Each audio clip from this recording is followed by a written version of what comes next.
Bueno, perdonadme, pero todavía no estoy bien del todo.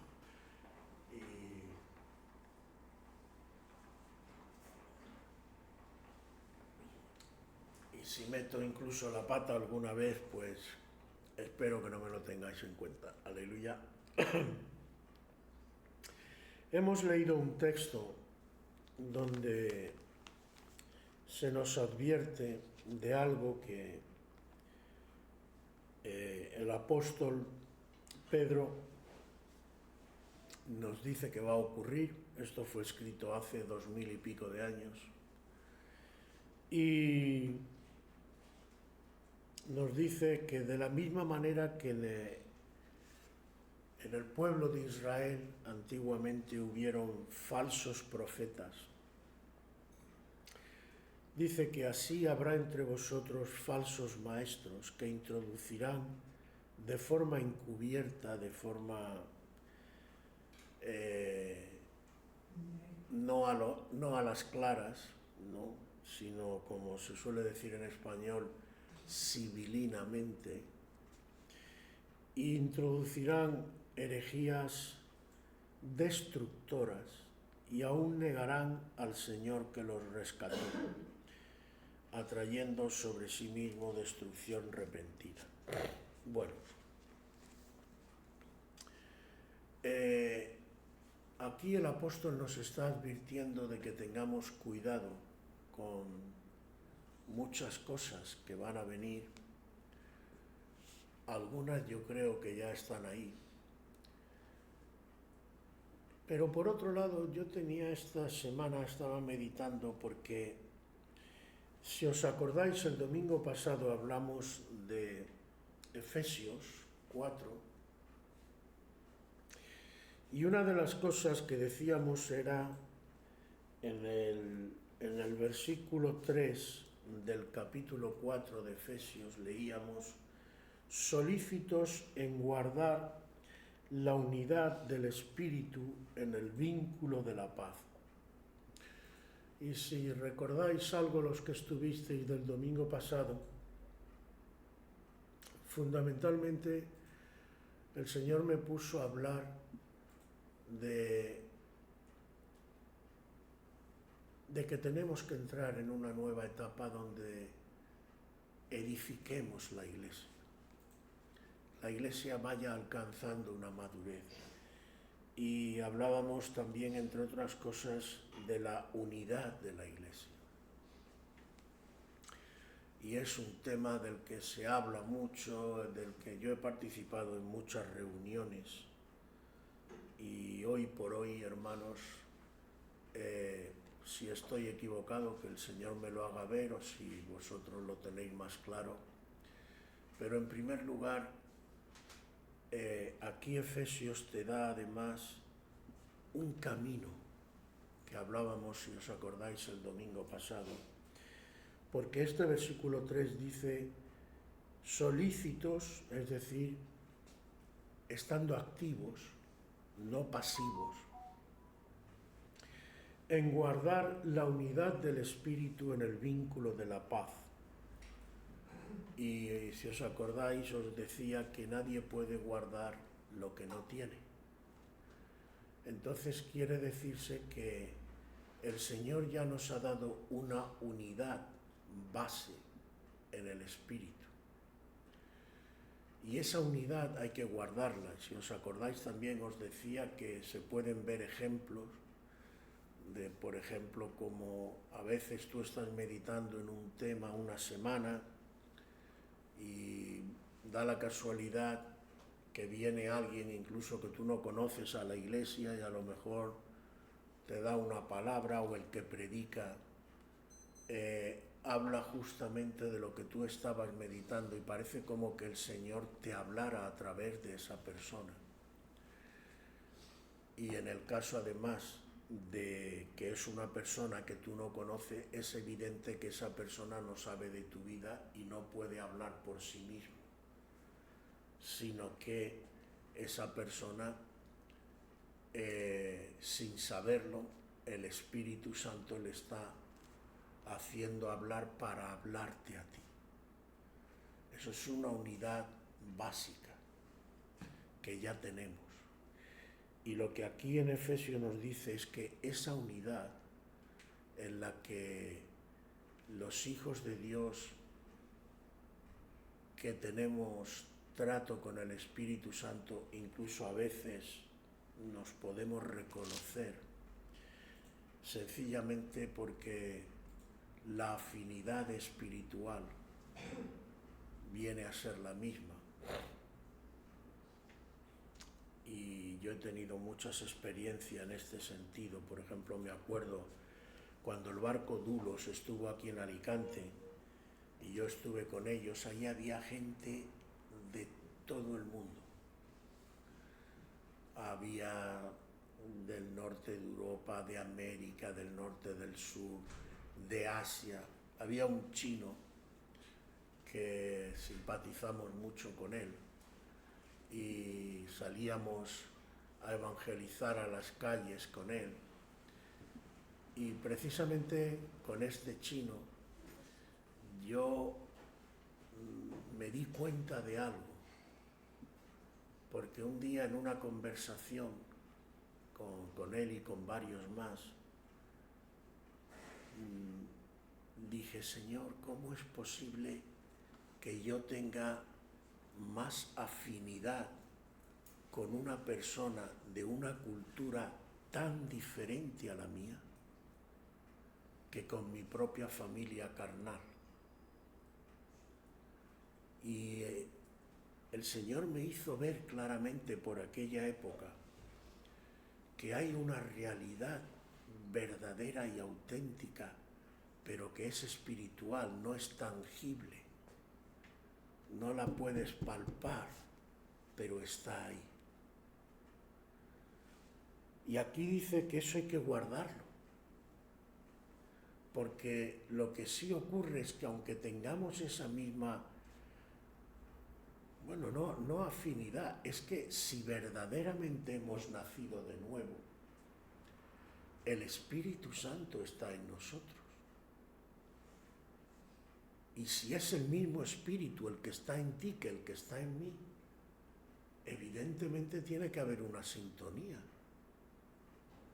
Pero aún así, hermanos, lo que sí es verdad, y por eso os decía, si os acordáis, en Efesios, si te lo coges todo, dice que mantengamos, que guardemos esta unidad, pero también dice una cosa importante, en el vínculo de la paz. En otro sitio, el apóstol Pablo, en este caso, no Pedro, dice, en cuanto dependa de vosotros, tener paz con todos los hombres. Porque a veces no depende de nosotros. Hay un refrán o un dicho español que dice que dos no pueden si uno no quiere. Es decir, no siempre es posible, pero el apóstol dice, si depende de ti, mantén la paz, que no significa, y ahora veremos por qué, lo que estaba meditando esta semana, hermanos, es que a veces no es fácil saber qué hacer y cómo comportarse. Porque además me diréis, bueno, ¿y qué tiene que ver esto que me estás diciendo ahora, César, con lo que acabamos de leer? De los falsos maestros y de los falsos profetas. Bueno, el apóstol Pedro nos está diciendo aquí que van a haber gente que se van, vamos a hablar claro y más en un lenguaje más moderno, porque también lo que me interesa es que saquemos las lecciones y no nos liemos a divagar. Aquí lo que realmente nos está diciendo el apóstol Pablo, leeros todo el contexto, es que con el pasar del tiempo, vuelvo a deciros, esto está escrito hace 2000 años aproximadamente, con el pasar del tiempo la Iglesia se iba a deteriorar, se iban a infiltrar gente que iban a meter doctrinas, leeros lo que está escrito, Dice, herejías destructoras. Es decir, cuando tú aceptas una idea, una doctrina que realmente no es de Dios, eso va a producir un efecto. Y eso va a producir una destrucción de algo. El domingo pasado poníamos el ejemplo del cuerpo. ¿Y el cuerpo qué ocurre cuando un veneno entra en el cuerpo? Que te va a hacer algún tipo de daño, porque está actuando en contra de ese cuerpo, en contra de las normas establecidas dentro del cuerpo. Entonces, va a tener unas consecuencias. Y sigue diciendo, herejías destructoras aún negarán al Señor que los rescató.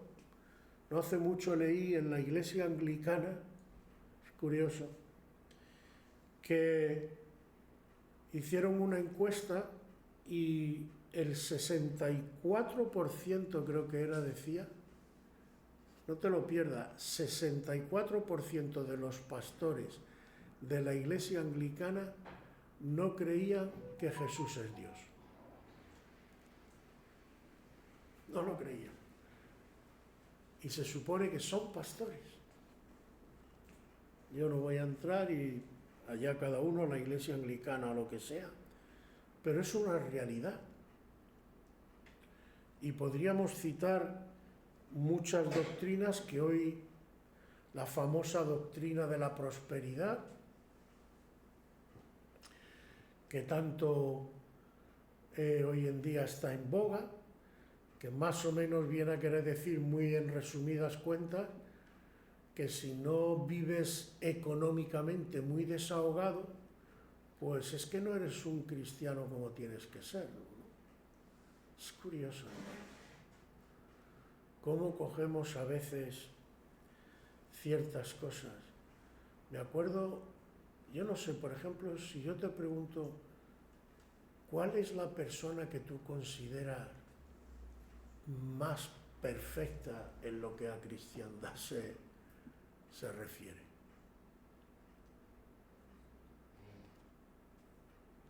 Jesús, ¿no? Jesús en una ocasión le dice a uno, mira, piénsatelo bien, porque el Hijo del Hombre no sabe dónde va a recostar su cabeza. Jesús tenía unos padres que eran tan pobres que cuando fueron a presentar la ofrenda, y por eso sabemos que eran pobres, en el templo para el niño, presentaron la ofrenda mínima que se podía dar. Lo mínimo.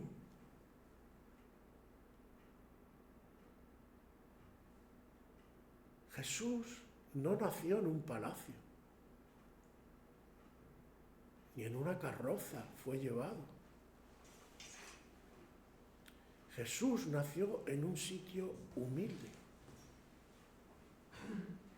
Y para colmo, no había lugar ni en el mesón, nos dice el mesón de la gente que venía a las fiestas a Jerusalén, en este caso a Belén, se solía acomodar, no había espacio y tuvieron que buscar por ahí, pues unos dicen que la palabra que se utiliza viene a ser el equivalente, en realidad literalmente es un comedero, pesebre se supone, pero puede ser también el equivalente a un establo.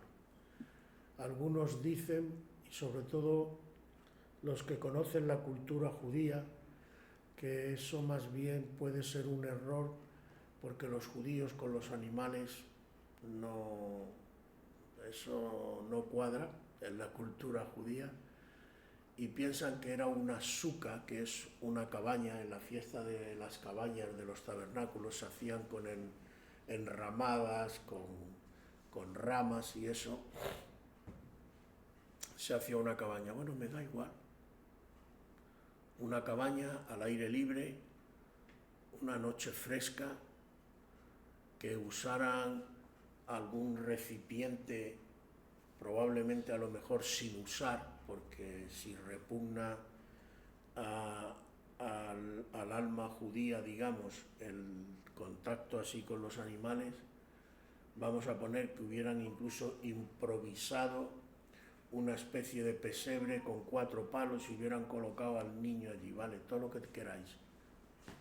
Pero es un lugar humilde, sencillo, lo que pillaron y no nació en un palacio. Entonces, ¿qué nos habla esto? ¿Ha pasado algo? No sé cómo está ahí. ¿No lo escuchas? ¿El qué? Eso ya es de Martín. Sí, pero... Un móvil. Ah, un móvil. Sí, un móvil. Ya. Bueno, a lo que íbamos. Sí, el mismo. ¿Y de quién es el móvil? ¿Será el mío? No, yo no lo tengo. El de Martín. Ah, el de Martín. Pues quítale el soniquete.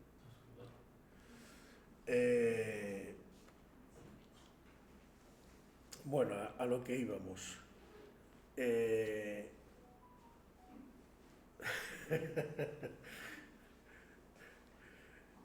A lo que íbamos. Ahora me he ido yo. Bueno, quiero decir, era un lugar humilde, sencillo, un lugar donde no había riquezas. Y eso lo hacía menos espiritual. Hermanos, yo creo que este es el peligro y lo que tenía una lucha mental en esta semana, porque por un lado la palabra de Dios te dice claramente que te guarde de los falsos maestros. Porque fijaos que en el versículo 2 dice, muchos seguirán sus disoluciones, por causa de los cuales el camino de la verdad será blasfemado. Esto es serio, hermano. Pero por otro lado, el Señor te ha dicho en Efesios que no rompas con facilidad la relación con los hermanos, incluso aunque a veces no estéis de acuerdo en cosas. Y bueno, ¿y esto cómo se hace? Este es el gran problema. ¿Cómo hago para poder mantener una relación con hermanos con los que puedo chocar bastante y al mismo tiempo no participar de ciertas cosas que a lo mejor están mal? Y cómo distinguir y cómo saber. Esa es una gran lucha que tenemos que enfrentar. Lo primero, quizás, y sería lo primero que tendría que decir, es que no evites esta lucha. Porque a veces lo que hacemos es buscar una excusa. Hay gente que se aparta, se va a lo mejor simplemente de la iglesia y se va a vivir al mundo, lo que sea. Pero ¿cómo enfrento todo esto? Bueno, Dios ha hecho las cosas a veces, Dios permite.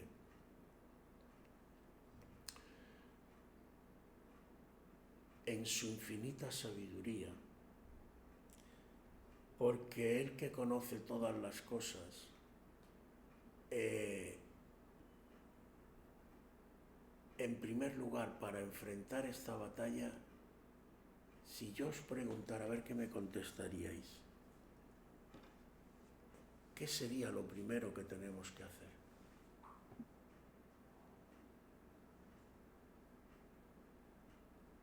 ¿cómo podré yo aprender a distinguir?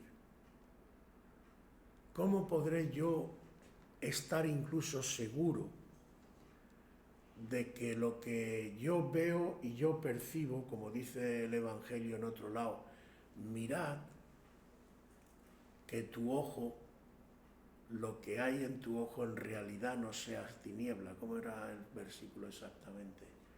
Mirad cada uno como mira, porque a lo mejor lo que tú crees, fíjate que esto es serio, lo que tú crees que es luz, a lo mejor es tinieblas, porque tú no conoces tus propios fallos. Antes hemos cantado, haz un nuevo corazón. ¿Qué significa todo esto, hermano? Significa que nosotros no nos podemos corregir a nosotros mismos, porque a veces no somos conscientes de nuestros propios errores. Entonces, ¿a dónde te lleva esto? ¿Dónde te llevaría? Cuando tú tienes, por ejemplo, en tu mente dudas, cuando tú no estás seguro de algo, o imaginemos que aquí te ha venido un hermano, te ha dicho algo y de pronto te has descolocado, ¿qué haces? Orar. ¿Cómo? Orar. Pero simplemente orar por... Y examinar la palabra de Dios. Bien. Es decir, tú estás orando para pedirle a Dios que te ayude a discernir. Y como la guía es la palabra, te vas a la palabra para que el Espíritu Santo te ilumine y te diga, mira, esto es así. Es decir, Dios nos ha puesto de forma que tengamos que contar con Él. La forma de enfocar este tema es que tú cuentes con Él para discernir y para tratar. Te ha dado unas normas básicas. ¿Es verdad que somos uno en Cristo? Sí. ¿Es verdad que en lo que dependa de nosotros no solo no debemos romper las relaciones con los hermanos, sino más bien luchar y pelear para que esos lazos se estrechen, incluso aunque a veces no estemos de acuerdo en todo? Sí, pero hay límites. ¿Dónde estarían los límites? Si un hermano te va a seducir o te va a atraer para participar de algo que en conciencia tú crees que no es de Dios, lo normal que sería en un cristiano decirle, mira hermano, yo te amo mucho, respeto tu opinión, pero como tú comprenderás, yo no puedo participar en esto. Porque en conciencia yo no veo esto que sea de Dios. Porque no nos olvidemos que somos uno, que por cierto no significa que seamos lo mismo, sino que somos uno como mi cuerpo es uno, pero la mano, ni siquiera esta mano, aun siendo igual que esta mano, no son iguales. Ni la disposición de los dedos es la misma para que podamos usar las dos al mismo tiempo. Entonces, ¿qué nos está diciendo el Señor? Que le busquemos en dependencia, y veis cómo cuadra todo lo que la palabra dice. Dios ya te ha dado una unidad con los hermanos. Manténla en el vínculo de la paz, mientras que sea posible. Porque, ¿cuál es la razón además de esto? Porque Todos vamos de camino, lo hemos leído en Efesios. Todos vamos de camino. No todos tienen el mismo crecimiento, igual que en una familia. En una familia los que tienen pocos hijos no lo notan tanto, pero por ejemplo, pensemos en Joe. Cuando Kesia era así de altita, Joshua ya era un hombre hecho y derecho. Cada uno tiene un crecimiento distinto y nosotros en la familia de Dios también tenemos un crecimiento distinto, que no es además dependiente de la edad física, sino de la edad espiritual. Hay gente en la iglesia que puede tener 80 años y ser un bebé en Cristo, y gente con 30 años que pueden ser muy maduros en Cristo. Porque todo depende de lo que hayas crecido en Cristo. Pero todos, digo esto porque a veces estamos buscando no sé qué cosas, ya lo dije el domingo pasado, no creo que tenga que repetirlo. Los frutos son para todos, los dones no. La Biblia es muy clara, no todos hablan en lengua, no todos hacen milagros, no todos... Eso depende del Espíritu a quien lo da. Porque cada uno va a tener que hacer algo en la iglesia de Dios y no todos vamos a hacer lo mismo. Y no es lo mismo un evangelista que un pastor, que un maestro, que un profeta, que lo que sea.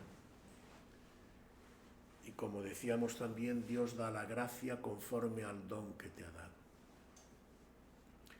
Entonces, cada uno tiene su don y cada uno tiene su crecimiento.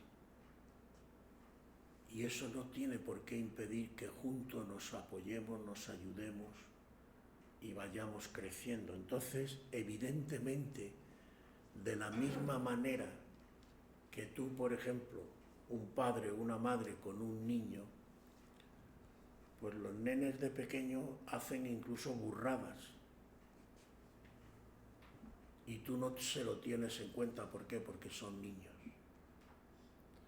Empiezas a tenerle en cuenta ciertas cosas cuando ves que va creciendo y que hace cosas que no tiene que hacer. Entonces, de la misma manera en la vida espiritual, todos somos llamados a crecer y a ayudarnos y a tener una cierta tolerancia.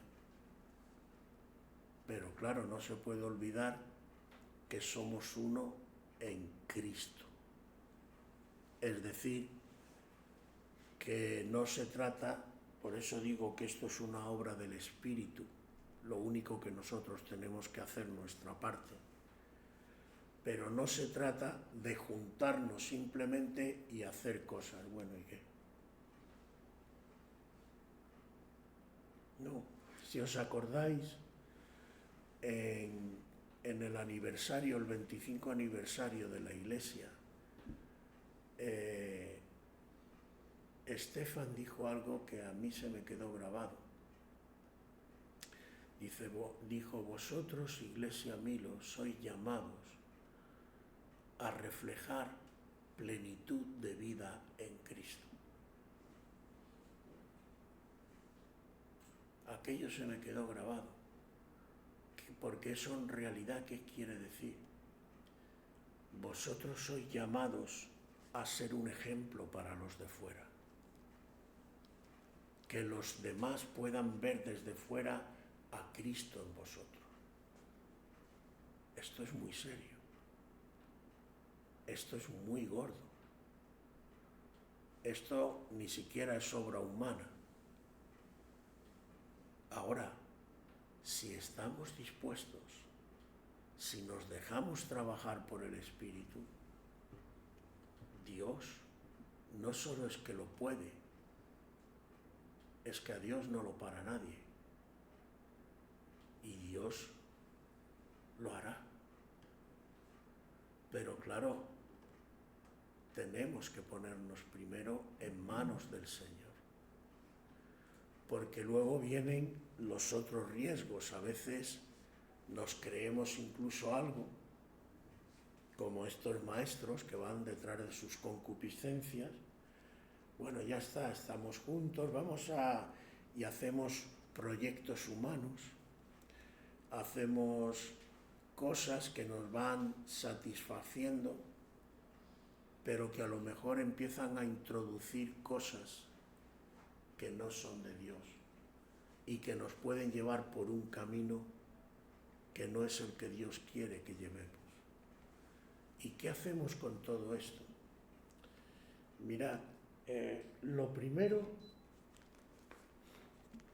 vamos a leer en Jueces, capítulo 2. Jueces, capítulo 2.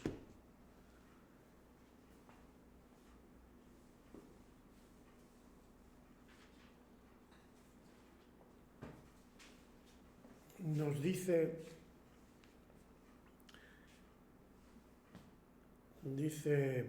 en el versículo 1, dice: el ángel del Señor subió de Gilgal a Boquín y dijo: yo os saqué de Egipto y os introduje en la tierra de la cual había jurado a vuestros padres diciendo: no invalidaré jamás mi pacto con vosotros.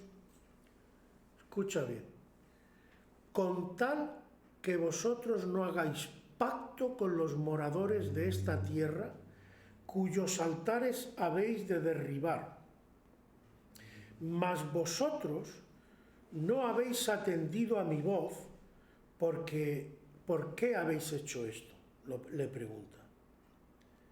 Por tanto, yo también digo: no los echaré de delante de vosotros, sino que serán azotes para vuestros costados, y sus dioses os serán tropezadero. Fijaos qué escena más curiosa. Entran en la tierra prometida, ya la han cogido, y se le aparece el ángel del Señor recién tomada la tierra. Y el ángel del Señor, ¿sabéis quién es el ángel del Señor, no? ¿Quién es el ángel que lleva el nombre del Señor? ¿Quién puede llevar el nombre del Señor? Solo hay uno: Jesús. No hay más. Él era el ángel del Señor en el Antiguo Testamento. Entonces se le aparece Jesús y se le aparece para decirles: mirad, yo he hecho pacto con vosotros. Entre otras cosas, el Señor le dice a Abraham que no le dará ni un solo centímetro de la tierra que le había prometido a Abraham, sino a su descendencia, y le da la razón. Le dice: la maldad del amorreo, es decir, la maldad de los que pueblan esta tierra, no ha llegado todavía a su límite, y todavía no voy a hacer juicio, así que todavía no te puedo dar la tierra. Pero le hace una revelación: llegará un día en que esa maldad desborde todos los límites que yo considero, y lo que voy a hacer, entre otras cosas, para darte esa tierra, es utilizar a Israel para juzgar a esos pueblos por su maldad. Una maldad que era una brutalidad. No sé si habéis oído hablar, por ejemplo, del culto a Moloch. Moloch se le representaba por una especie de becerro, un buey de estos, y ponían debajo fuego debajo del vientre, tenía un hueco y por ahí metían a gente que quemaban, y entre otras cosas quemaban a los niños. Y la gente ofrecía a los niños para quemarlos vivos. Esa era parte del culto a Moloch. Y cuando leáis que el Señor le dice a Israel: vosotros no haréis como hacían estos pueblos, ni sacrificaréis a vuestros hijos como lo hacen ellos, que sepáis que se está refiriendo, entre otras cosas, a ese sacrificio a Moloch. Esa era la gente de aquella época. Y para que no escucharan, como se hacen hoy, por ejemplo, las tamborradas estas que se hacen ahora que están muy de moda, que claro, el que no conoce, pero el que conoce, hasta en los pequeños signos notas quién está detrás de muchas cosas. Pues lo que hacían allí era que para que no escucharan a sus propios hijos chillando mientras se quemaban vivos, cogían con los tambores y hacían una tamborrada. Esas eran las costumbres, entre otras, de aquella época. Y eso el Señor se los prohibió a los israelitas. Pero a pesar de todo, ¿qué le dice el ángel del Señor? Yo os dije que os daría la tierra, pero vosotros no ibais a hacer ningún pacto con esta gente. Porque entre otras cosas un pacto te ata. Porque el Señor nos dice en el Nuevo Testamento que algunos no terminan y además creen que hay mucha diferencia entre el Antiguo y el Nuevo. Nada, lo que hay es que entender bien las cosas. Pero Dios es el mismo.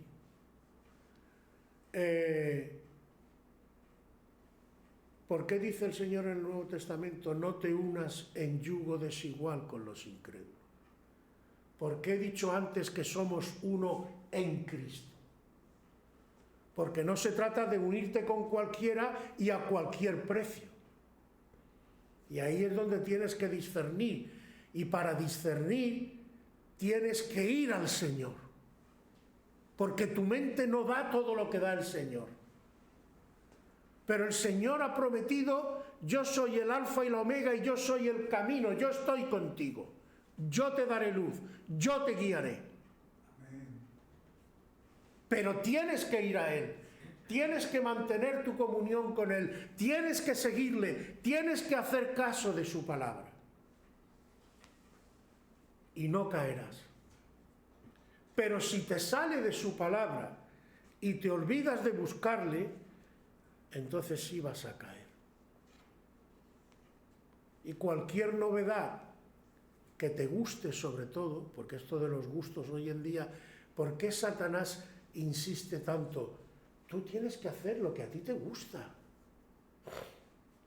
Oye, yo he estado no sé cuántos años levantándome a las 6 de la mañana para ir a currar y os voy a decir un secreto por si no lo sabíais. No me gustaba. Especialmente los lunes. Pero todos los días había que traer, entre otras cosas, En la vida no todo es lo que te gusta.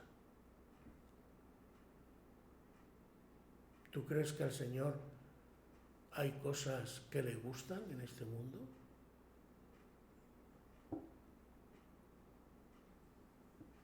Lo que pasa es que el Señor se controla. Porque además, ¿sabes para qué te va a venir muy bien el que dependas no de lo que tú crees que es tu luz y tu sabiduría, sino el depender de Dios para discernir estas cosas? ¿Sabes para qué te va a venir muy bien? Vas a tener que tener paciencia.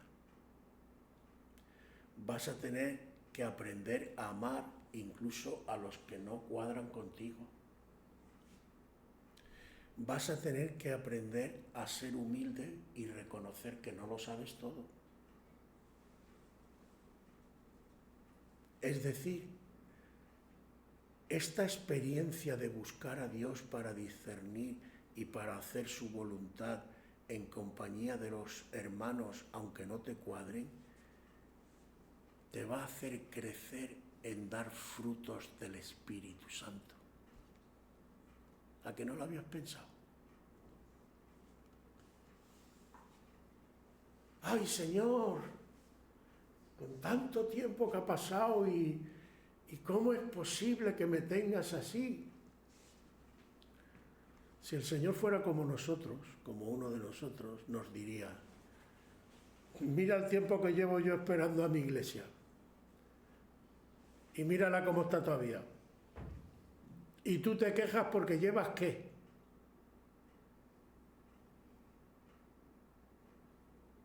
¿Tú no me has dicho que quieres los frutos del Espíritu? ¿Quieres ser como yo? ¿No quieres ser como yo? El problema es que tú tienes una idea muy equivocada de cómo soy yo. Tú piensas que yo soy orgulloso, que soy poderoso y uso mi poder para machacar a la gente, pero yo no soy así. Yo soy humilde, soy sencillo. No dice, aprended de mí que soy manso y de... Corazón. Y hallaréis además que descanso para vuestra alma. Vuestra alma está fatigada, está ansiosa, está en estrés. ¿Por qué? Por el yo. Descansa en Dios. ¿Qué hacía Cristo? Él es nuestro maestro, nuestro ejemplo. ¿Qué hacía? Llegó y dijo, yo soy el Cristo. Arrodillaos todos.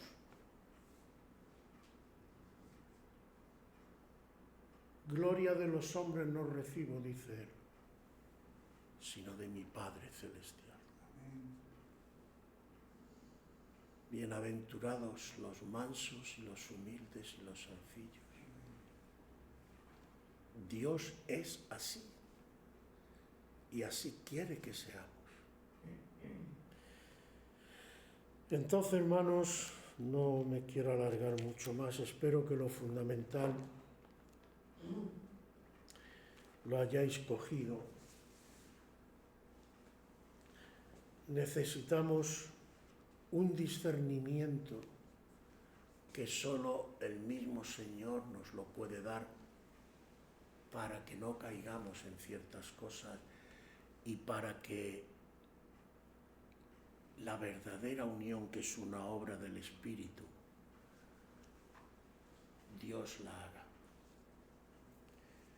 ¿Qué le dice? Y quizás con esto termino.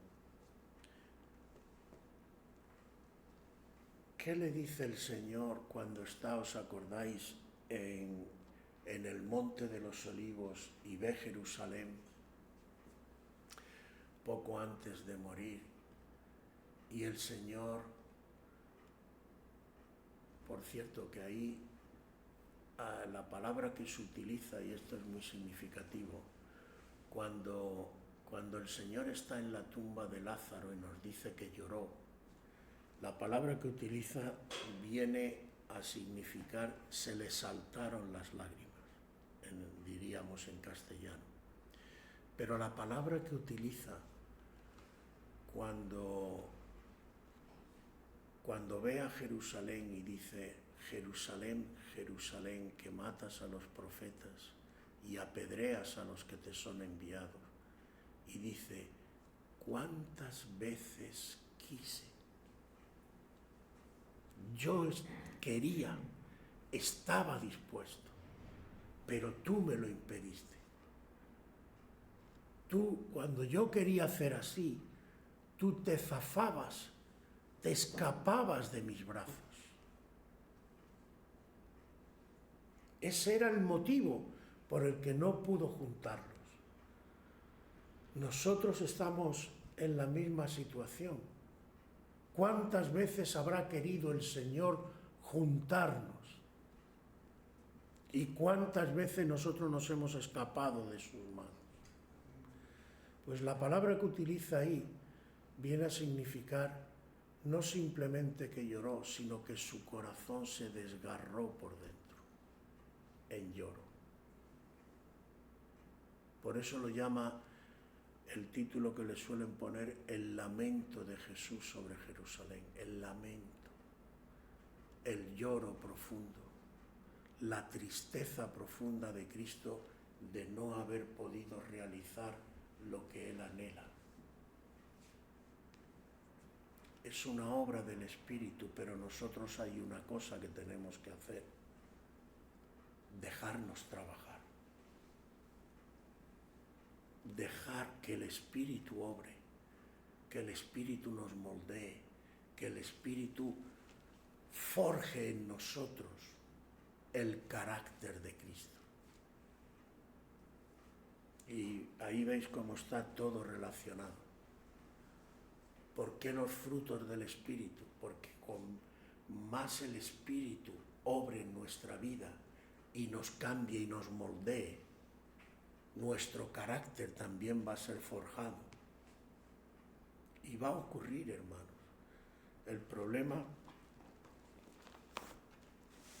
es que vamos a tener que tomar una decisión clara, cada uno en particular. Porque el problema no es que Dios no va a hacer lo que se ha propuesto. El problema es que cuando llegue el tiempo y Dios diga, ahora, entonces no vas a poder hacer como la mujer de Lot, mirar para atrás, sino que ¿dónde te vas a situar? ¿Con Cristo o fuera de Cristo? No sé si sabéis, esto sería quizás para otro día, pero supongo que sabéis que la Biblia habla de dos iglesias para el final de los tiempos, una a la que llama la gran ramera, es decir, una iglesia que tendrá apariencia de iglesia, pero en realidad es infiel al Señor y es una prostituta, está llena, nos dice, del cáliz de la fornicación. ¿Sabéis lo que significa la fornicación en sentido espiritual, no? Y habrá otra iglesia, posiblemente perseguida, pero una iglesia que será fiel, sin arruga, sin mancha, dispuesta a todo por Cristo. La pregunta es, ¿en cuál de las dos iglesias tú quieres estar? Aleluya.